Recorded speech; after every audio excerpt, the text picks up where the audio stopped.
যারা অভিনয় করেছে, বাংলাদেশের অনেক আর্টিস্ট এবং আপনারা জানেন যে ইন্ডিয়ার অনেক বেশ কিছু আর্টিস্ট অভিনয় করেছে, মিমি ছাড়াও লোকনাথ দা অভিনয় করেছে।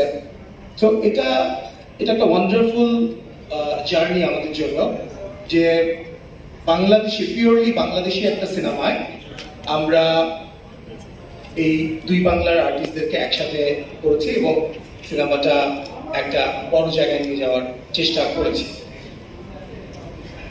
বউ আমাকে জিজ্ঞেস করেছিল যে শুরুর জার্নিটা আপনাদের মনে আছে, আমরা যখন অ্যানাউন্স করি আমরা বারবারই বলছিলাম যে আমাদের বাংলাদেশের মার্কেটটাকে একটু বড় করতে চাই। সো বাংলাদেশের মার্কেটটাকে যদি বড় করতে হয় তাহলে তো আসলে বড় কিভাবে করবো, অডিয়েন্স দিয়ে। তো আমরা সিনেমাটাকে এমনভাবে ডিজাইন করলাম, বাংলাদেশি একটা সিনেমা, যে সিনেমাটায়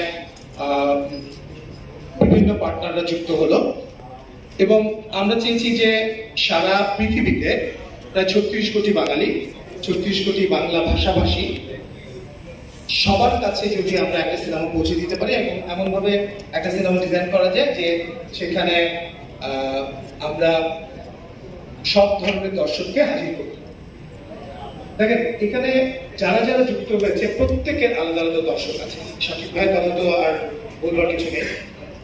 আমার ধারণা যে entire country is waiting for the film.